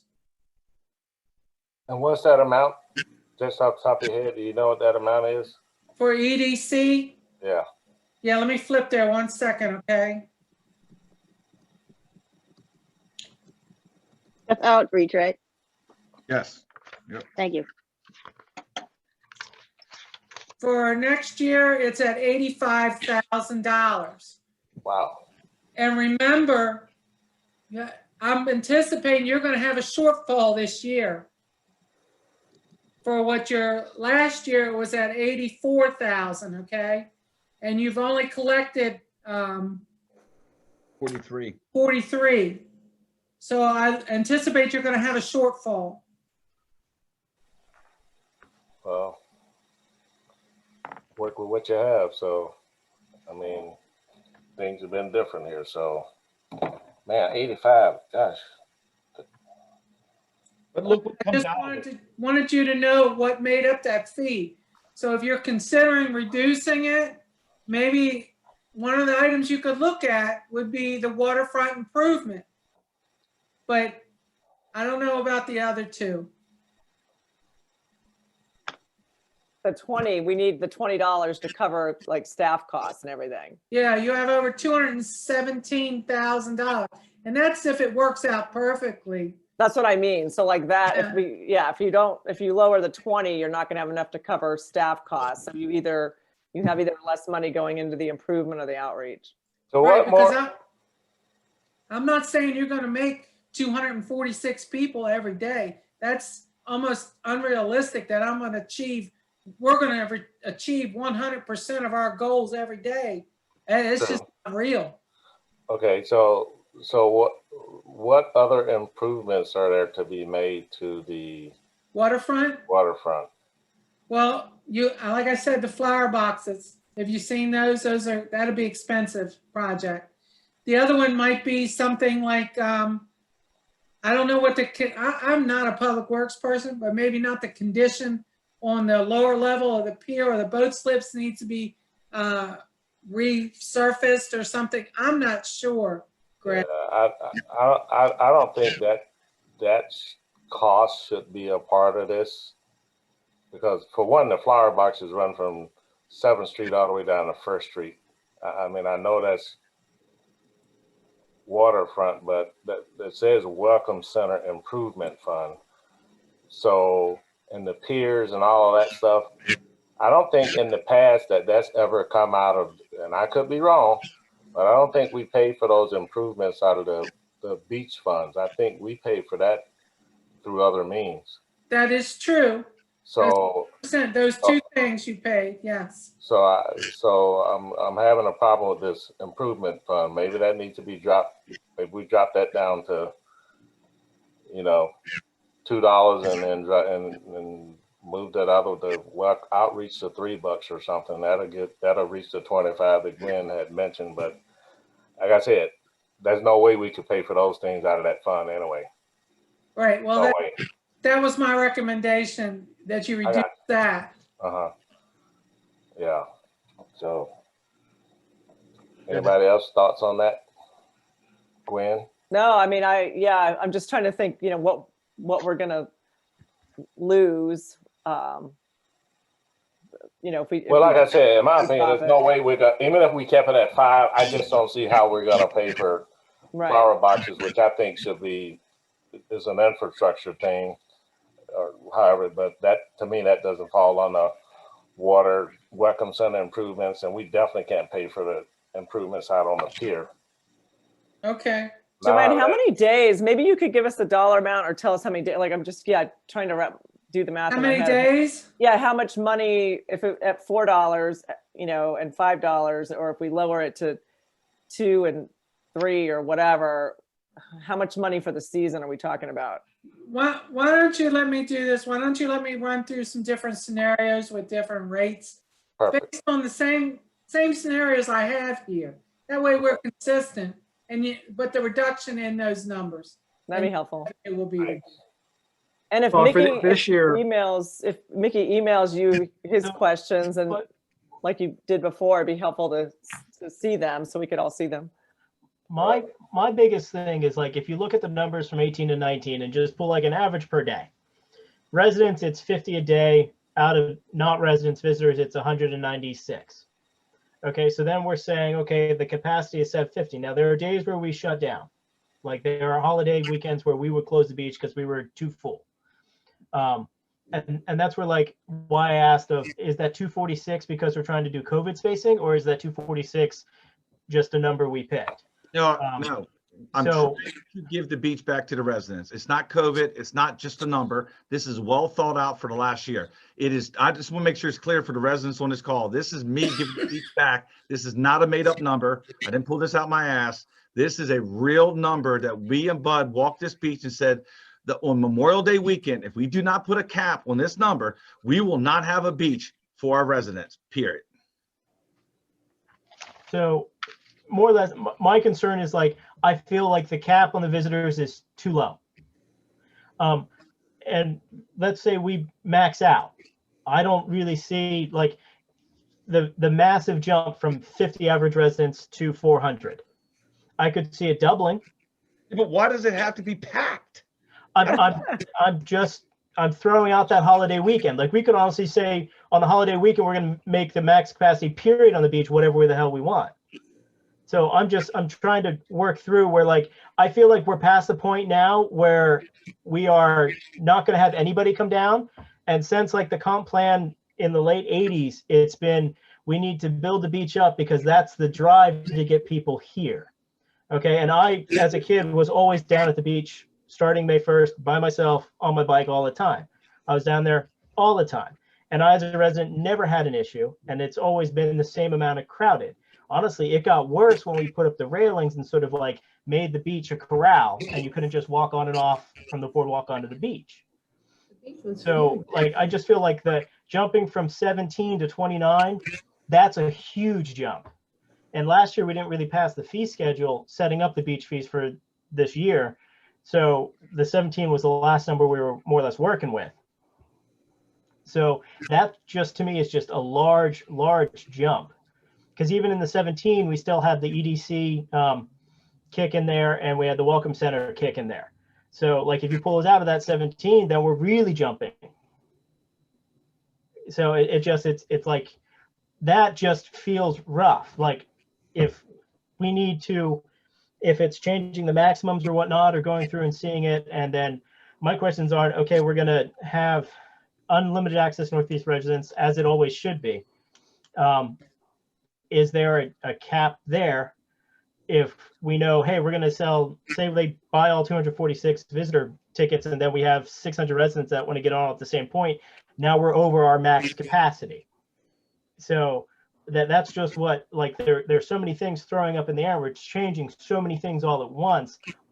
I'm just not quite comfortable. So, and it's like, if we're trying to like work backwards from numbers that we need to make, and if you just pull all the data from all the years of residents and visitors. We did. So, and like the resident count has been increasing. So it's not like we've been like the resident count has been going down. So now again, there's always residents who say, I don't want to go there, and they don't want to go there for different reasons. Sometimes it's crowded. Sometimes it's the spot that they want on the beach is taken. I think we should try this. I don't think we'll know until we sort of try it. I like the concept of it. I mean, we don't want to make it totally unaffordable for the people that do. 29 is. Well, I mean, I think we can, that's why we're sort of looking at the questions and let's see what Joanne brings back. But I like the idea of the 300 max guests so that there's room. I mean, and it's going to take residents a while to But the max isn't see 300. this. Right. I'm okay with that. And we can adjust the numbers as we go along. Yeah, exactly. Exactly. I If- think we have to if we- try it. We can always sell a little more tickets, but I think having it more empty and having residents see like, wow, I can go down there. It's not crowded. It's going to take a little bit of time for people to make that adjustment. I think But we have. What if there are days then where no residents go down, or maybe 20, and then there's all this open beach, and you have a bunch of people saying like, can't we go on the beach? But we've hit the 246 cap. Or We whatever already- cap we set. Staff and myself discussed this thoroughly. I'm fine with that. I don't know why we always have to worry about what visitors are thinking or saying. This beach is the residents' beach. So if there's no residents on there, there's no residents on there. But that means I don't have to have so many staff members there, so I don't spend the money. Right now, all we do is spend money to cover the cost of all these people on our beach. We don't make money. All we do is fix problems. How are we thinning staff down when we're Easily. not taking away any control points or any checkpoints? Easily. Richard retired. I didn't replace Richard. I moved Bud up. I didn't replace Bud. Second of all, we have team leads now versus 25, 30 people down there. We've made all the changes we need to make. We've cut the cost down there probably about $60,000. So how do the staffing rotations work? We can do this off record. That's Yeah, all yeah. logistics. Well, no, like I'm asking those questions because I was down there often trying to figure out how the staffing was, and I know like tweaking the events, moving the farmers market off of Friday onto Saturday, sends out the massive amount of staff you need to do overage on the farmers market. And then if events happen or don't happen, there's a staff flow in that. There's staff flow for different things like, hey, it's holiday weekend, you got to have more staff. Before the staff were variable age groups of staff, and different age groups have different pay rates because I run into that at my work. So I just like, to me, it's like we're changing a bunch of stuff all at once. Yep. And I have lots of questions on how it all works and flows because Well, my brain can process all of that. And Those work flows through are it. handled. Just get all your questions to Joe. But I mean, the flows are handled. Really what we need to decide is if y'all don't feel comfortable going from 17 to 29 and y'all want to reduce what we put into other funds and allow visitors to pay for some of this stuff, just let us know what y'all wanted to do. I'm fine with what your decision is, but your decision has consequences. And we just need to know that if we don't do it this way, then the residents going to have to pay for the repairs and stuff that we are no longer getting funded through this dollar amount. Well, in this specific year, if we were to drop it from 29 to 25 by removing it from the whatever it was, the waterfront improvement thing, Yeah. we likely could cover that with the federal funding we're going to be getting. That's going to be infrastructure related, right? Probably. It could. So But that's kind of unique to this particular year. But if we did that this year and then maybe next year bumped it up again, to kind of ease it in, that might be a possibility. Yes. Absolutely. May I say something, please? I just want to address Mickey's concern with $17. And like I said, if we had opened up this last season, it would have been increased to 20 anyway. But the 17 worked because we weren't limited on the number. That's why there was unlimited amount of people that was able to purchase. And that's all I wanted to add as clarification. Unlimited versus controlled numbers it's a different animal altogether. Yeah, and I get that, and that's why I'm trying to figure out like it's where like that guest count was throwing me. Okay. Like where we came up with that limitation to get the number we got. So like if we increase that guest count, theoretically the cost could go down.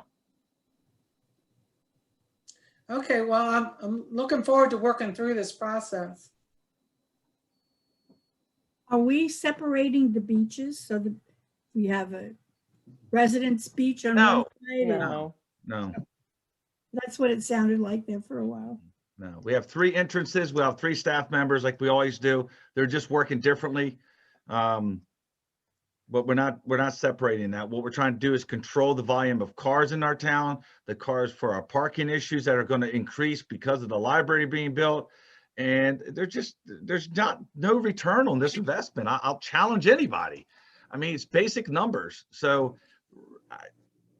we can adjust it to what, obviously we need a vote on it. So when we get to that point, let's get all the facts, get everything on the table, and then the 6 will vote and then we'll see what happens.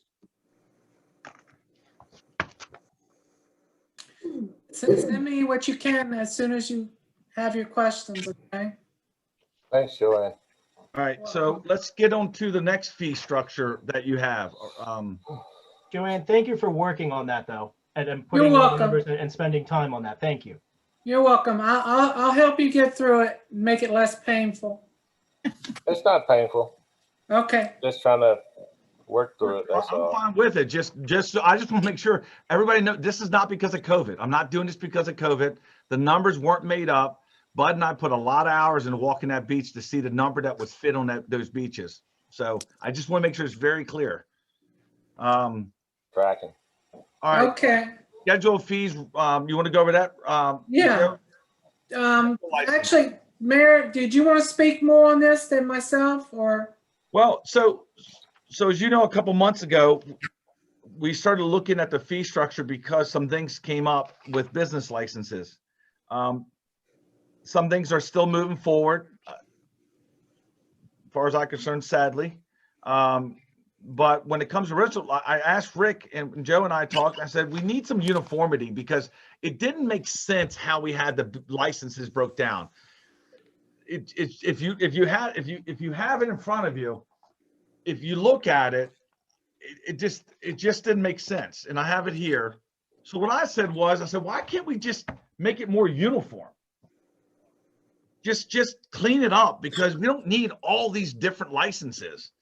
Licenses are done for two reasons. One is deter, and one is to make sure that whomever is doing it right. So when you start on this, it's some pretty simple ones. The $250 for every 3 years, that I don't think any of that's changed. But the biggest thing is when we come down and we flip over or we scroll down, you'll see alcohol beverages. We consolidate it from 50 items down to this group of items.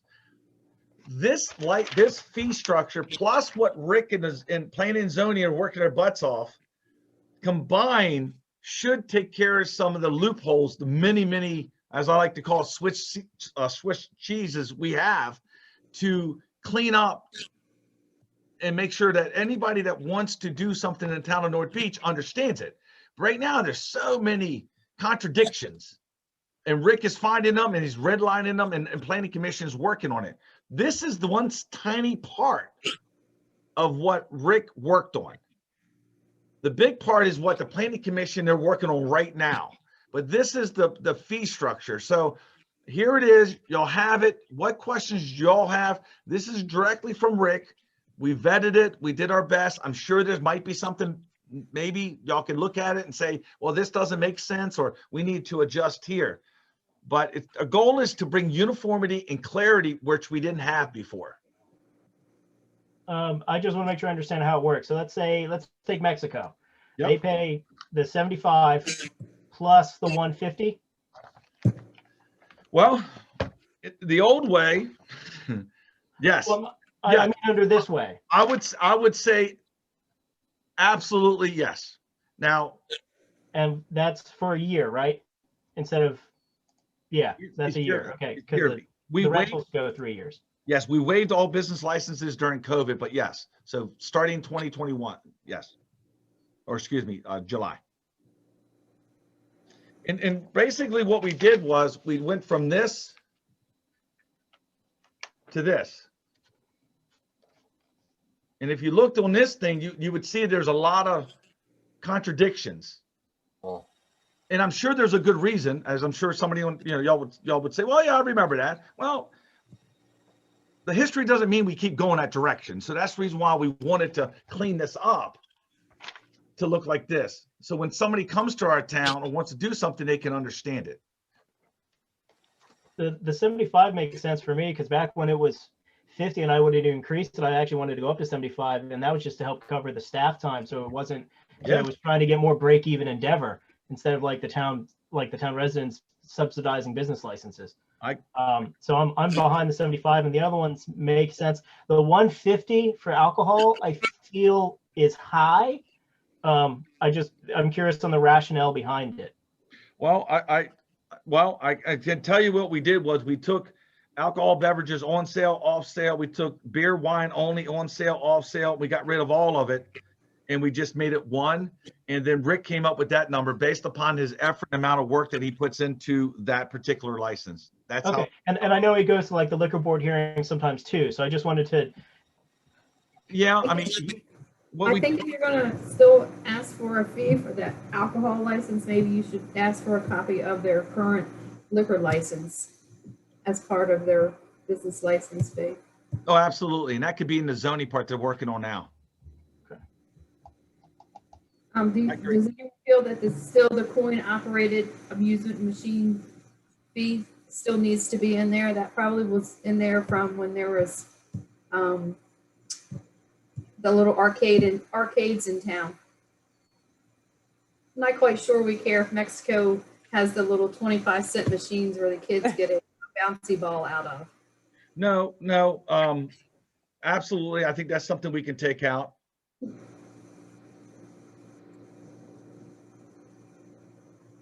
Can I ask a question? We've got like these 3 different price structures: bed and breakfast per room, boarding, lodging. I'm not even really sure the definition of that. Boarding, lodging house, motel, hotel. Like boarding, lodging house, 85 per room. Is that a vacation rental, or what's the difference between all those 3? That was my question too. And like what's the difference and why the price is different? I know in the planning and zoning, they're working on trying to get those definitions all figured out and nailed down, because they sort of started with a couple and said, we need to tweak a lot of them. So I know they're working through some of those. I know you asked the question, Gwen. I don't have those answers for you. But I will, I made a note and I will, and what I will do is, as I read this again, I noticed what I will do is I'm going to have this changed for y'all because it's not exactly how I wanted it done. So stay tuned. I'll have Rick work on this Monday and have this to you. And because what I wanted to do was show you what we were removing, not just show you what we're adding. So I will get that cleaned up. Yeah, I think the concept is good though. Trying to make this a little more streamlined is definitely. Can I put one comment in there, going back to Gwen's bed and breakfast, boarding, lodging houses? I think this may go back to the VRBOs. Maybe if you have a VRBO, that cost probably should be covered in that close to $500 that they currently pay to have those VRBOs. So maybe those 2 categories will not be necessary. Right. Within this fee schedule, because they basically are the same thing: a bed and breakfast and a boarding lodging house. Right, and you're already paying that other whole license fee. You're paying the for the special exception, and then the other. I think this is Elizabeth. I ran into, a couple of 3 years ago, I used to have an Airbnb, and I ran into this problem, and it's all in what Mickey is saying, that they have to redo the coding because the coding is not very clear. It doesn't clearly define what a bed and breakfast is versus a boarding lodging house, because I knew I ran into that problem. And well, a motel hotel is obviously different from an Airbnb or VRBO or whatever. So it's back to the zoning until they clear it up. I don't know if you want to do that concurrently, but I think we're all saying the same thing.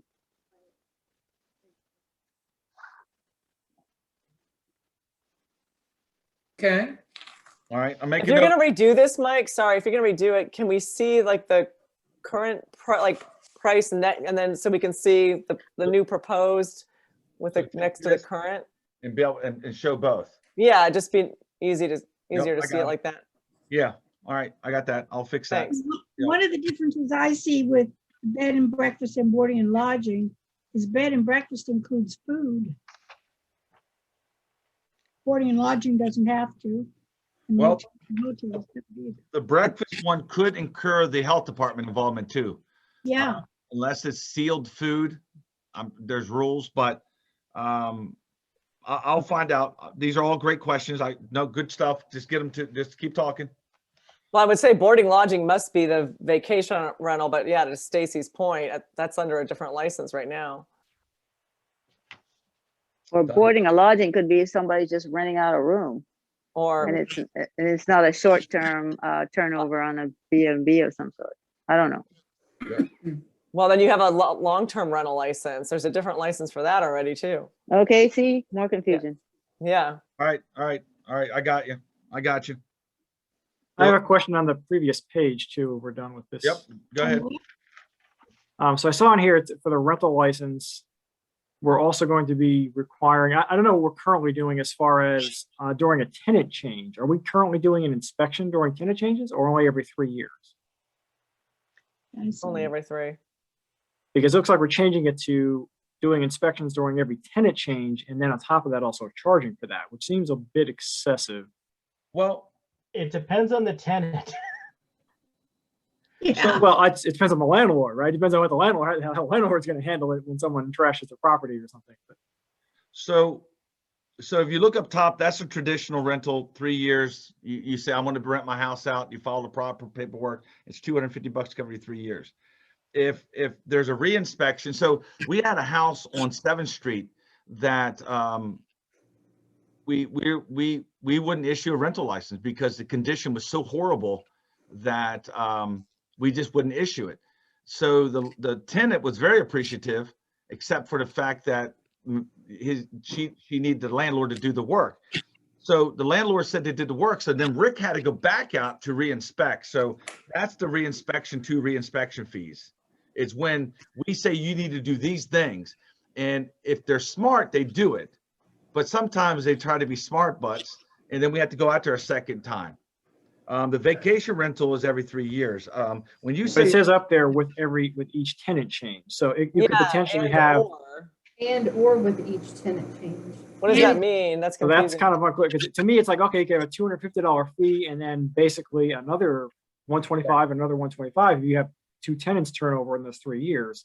That's $500 in fees. Yep. That seems kind of steep. Wait, is that what that means? Because I thought we had gone That's to how I the read 3 year because it was number one, it was a lot on Rick or whoever was doing the inspections. Is that what this is saying? it shouldn't be saying that, so I'll double check. That's just how I'm reading it. I feel like that's Right. Sure, charge confusing. the every 3 years, do that inspection. That's fine, and that's when we issue the license.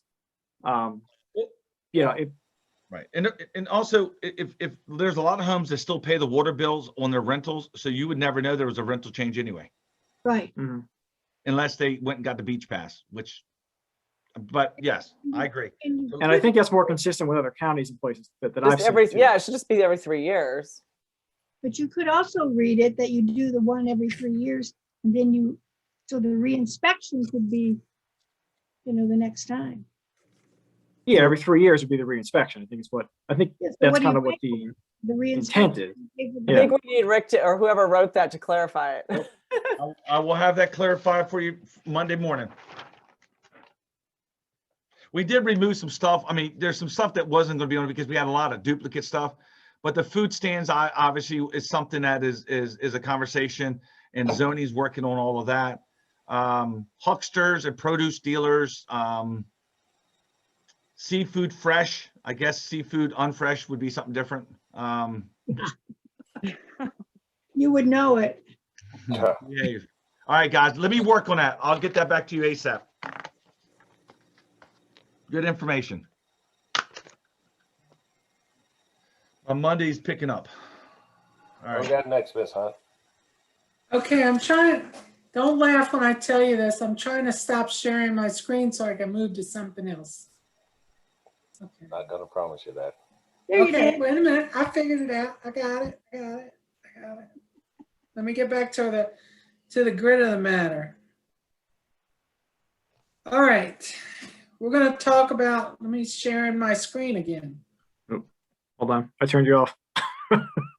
Oh, okay. 1 second. There you go. Try again. Try.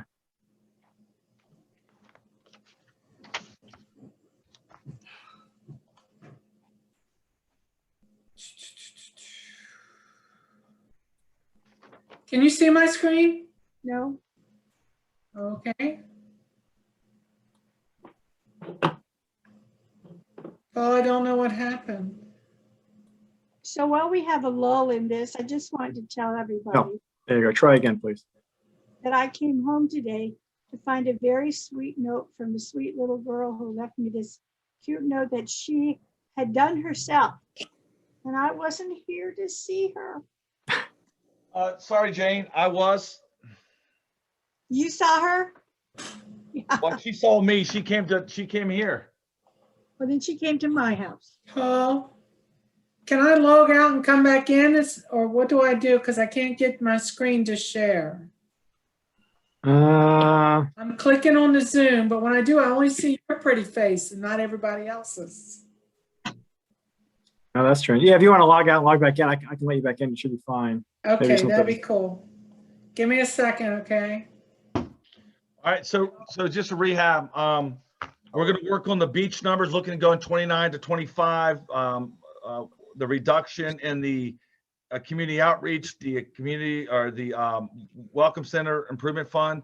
Also, increasing the numbers, not increasing the numbers. We'll get some numbers for y'all on that. And then Mickey, please make sure you obviously digest it. I know you're going to get some good stuff. So get it over to us when you get a chance. I know you're busy, so just try to get it to us. I'm going to meet with Rick, take care of this stuff on Monday. And then I'll get with Stacy on Monday. She's very busy this weekend, so I'm gonna. Oh yeah, I'm surprised you're on, Stace. Oh, I'm sitting here multitasking. Don't. I'm not. And then also, I wouldn't miss this evening with my people. There you go. Also, I have the infamous trash still on my list. So between those three plus this, hopefully by Monday, I can have answers on a lot of this for you. If in between Monday, now and Monday, if you have another question, do what y'all been doing. I think the email system, what y'all been doing is fantastic. So just keep. Did you mention the health? Did you mention the health insurance thing also? Yes, I'm gonna get with Stacy with that on Monday. Okay. Yep. I think I got it all. And if I forget anything, I'm just remind me. Yeah, we'll let you know. Yeah. Can everyone see my screen? Yes. Yes. Beautiful, beautiful. That worked. Okay. What page are we on? We're on the tab for sewer. Also, yeah, we got to work on that too. Y'all want that information about not doing the price increase on the water and sewer. So hold on. That'll be Monday. Oh yeah, Monday. We're not doing it tomorrow.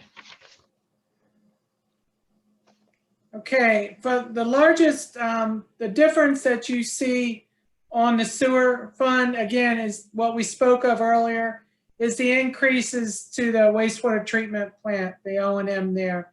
That's the major factor that you're seeing. So I just wanted you to understand that most of those items are the same. The other change would be the 1% COLA is represented in this 190 that's here. And maybe the health insurance, depending on what we see on Monday. Well, I'm going to work on it Monday with Stacy, so I'll get it to you hopefully Monday, if not Tuesday. Okay. I don't want anybody wonder why I didn't get it to him Monday. I'm going to do my best. So I wanted you to see what makes up that and understand that the sewer is basically almost the same except for those two things.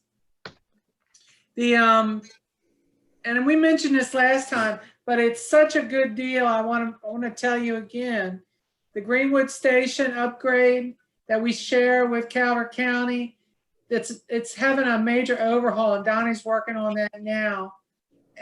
And they're paying for 50% of that. So we don't have the full cost yet, but where we thought we were paying 100%, they're paying 50%. So it's a good deal.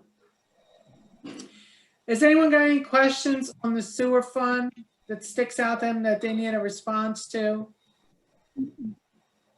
Nope. Other than the fee structure, okay. Yep. That's our biggest deal. The water fund, not much difference. Matter of fact, it went down a little bit. No big changes there. I do want to pass on that we've made a lot of, we're in a constant conversation with the wastewater treatment plant where we're one of 4 partners. Myself, Joe, and DB have many conversations weekly, monthly. And we do see, I mean, we should be very proud as a town too, that we fixed our I&I issues, which does affect the cost of our sewer. We have fixed our water meters. We are updating and upgrading our pump stations. The water conservation is working. We're seeing a reduction. We're seeing, I mean, there's houses that barely use any water now, and that's going to benefit them too in the long run. You know, there's not a flat 10,000. I mean, it really is a benefit. There's some struggles sometimes because like right now, but overall, you know, we're helping the environment and we're helping our residents and overall cost. I know right now it doesn't look like it, but there is a big improvement over, you know, so I just want to appreciate y'all moving forward. I think we should be proud of that. Okay, not a big change here. The capital expenditures, that's, you know, the water meter change out, we're self-funding that, remember? We're paying it back over the next couple years. I think in FY22, I'll give you what I believe the balance to be on there. And so you can look at that number. But there's no real significant changes with the water. The big change that's the most positive is that we had an increase in what's not here. It's not here. The water tower. It's 15,200 in the past. It's been budgeted at 13 and then it went up, but that's a minor consideration compared to the lease agreements we get for the water tower, which is a big revenue item for us. So my question is, and I also have some other news, is there any questions on this particular fund at the moment? It seemed like during our conversation about fees, the biggest concern is sewer and how to keep that cost down. Is that correct? Yeah. Okay. Joanne, I have one, but I'll email it to you. Okay, that's fine. It'd be better for you and I one day to sit down and talk it out. So. Oh, absolutely. Call me up anytime. I did approach Davenport about seeing about refining any of our current debt service to see if there's any opportunities there for a reduction. And they're going to analyze that for me. And I spoke to Joe again today and see what numbers they can come up. So if there's any cost saving potential there, you'll know about it shortly. I just want to let you know that we're looking at it. Perfect. Okay. The next one we have is capital. I would like to skip capital and go right to community outreach. And the reason I like to skip capital and go to community outreach, because that plays a factor in your fee for the waterfront and why it was derived at what it was. Is that okay with everybody? Absolutely. Okay. And you have to excuse my cough. This meeting is dragging on a little longer than I expected. I'm all in there. All right. So these are the items that we have for community outreach. Dawn, you know what the role Dawn has as far as advertisement and things.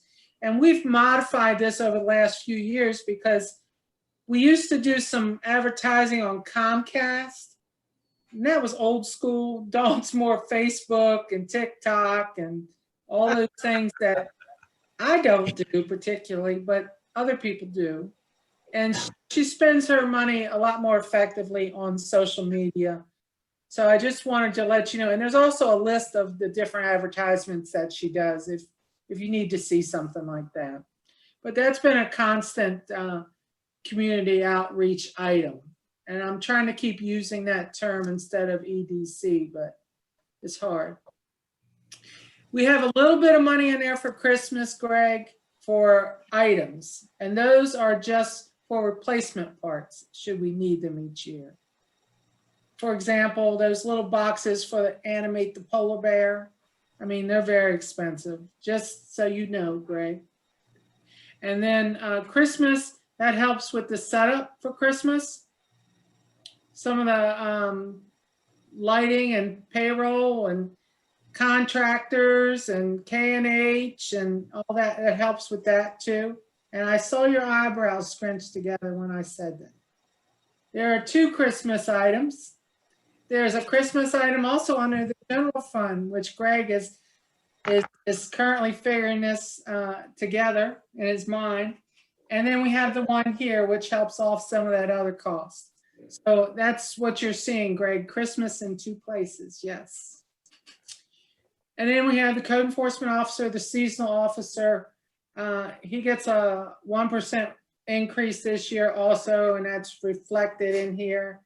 And then I think there's a little bit of phone also included in there, the cell phone. We don't provide one, we help reimburse some of the costs. Ecotourism director, Lisa.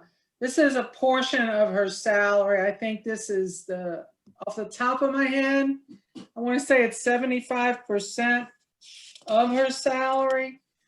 And Greg, you saw this somewhere else in the budget because I saw your eyebrows again. It's also in the general fund, the other portion of her wages and fringes that are not covered under this item. And that gives us the total of $85,632. And I just want you to note that in the fees that I gave you and the breakdown I gave you for the waterfront, if we went with that fee, it would get us closer to 65,000 instead of the 85 we need. But there could be some residual based on, we don't know how many kids are gonna come to the beach or how many adults. We're just, this is the first year for the ticket or click it system. Ticket or click it. Joanne, has that part-time, the seasonal code enforcement piece, was that always under this budget? It's always been there. Always been there. Oh, Because it was originally started out as a parking attendant, remember? Way back when Mark was here. It's been here for years. Way before that. even. Yeah, yeah, Yeah, we just changed the name. yeah. probably People, should move that. we changed the name. I know, it seems weird to be there. Yeah. I mean, that's not a Community outreach. Our economic, we need to move that on the general or somewhere. Okay, I can do that. I can take it from here, which would reduce this number back to what your revenue is projected, which gets you more in line with what we said, which makes me happy. Yeah, It'll take it to the general fund where I think you had a reserve there, like 110. And take it back to the general fund and take 20,000 or 21,000 out of that number. If everyone's in a concurrence with that, I can do that. Yes. Everybody in agreement? All in favor? Say hey. Aye. Aye. All right, good. Aye. Aye. That's what I want to talk about on EDC. Is any more questions there? Thank you. Would you like to move on to capital improvements tonight? no, Good enough. It's not. I was hoping you would say no. Hey, So Square. we could Hey, do that speaking the up. next brain meeting. is fried. We have another work session. Yeah, Any meeting out takes longer than an hour, you lose it anyway. So- yeah, 2 hours in. I think we're tapped out. All right. Okay, let's do capital next meeting. And that let me tell you what it is. So if you don't know, that is May 6th. Okay, Mayor, call for a motion. Now in May 6th, we got a lot of ground. Do we have a meeting next Thursday? We do, right? Or no? No, I don't. Oh, okay. it's May 6th. I think everyone has enough homework to get to you. Yeah, all. no, I'm fine with that. I'm busy. I'm good. Y'all gave me enough. Yeah. Good. Yeah, we're walked out. I'm tapping out. Mayor.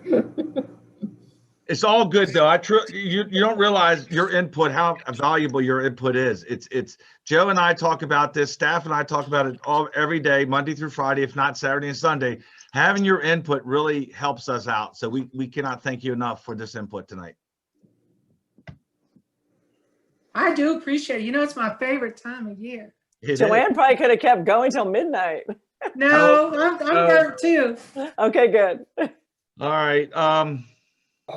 Well, I think we got a lot we got a lot done and we got a lot of questions. So the good news is we got a lot done and a lot of questions. I will work on this starting next Monday or Monday.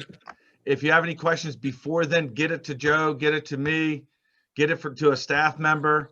And then we'll share it back out maybe in this manner. But since we're not meeting anytime soon, we'll do it in the email just so you have it. Anybody have any questions for me or Joe or anybody before we call a motion to? Appreciate it. All right. Well, can I have a motion to end our wonderful work session? So move. Second. Second. All in favor? Aye. Thank you so much, Good night. guys. Thank you so much. Thank Good you. night. Night.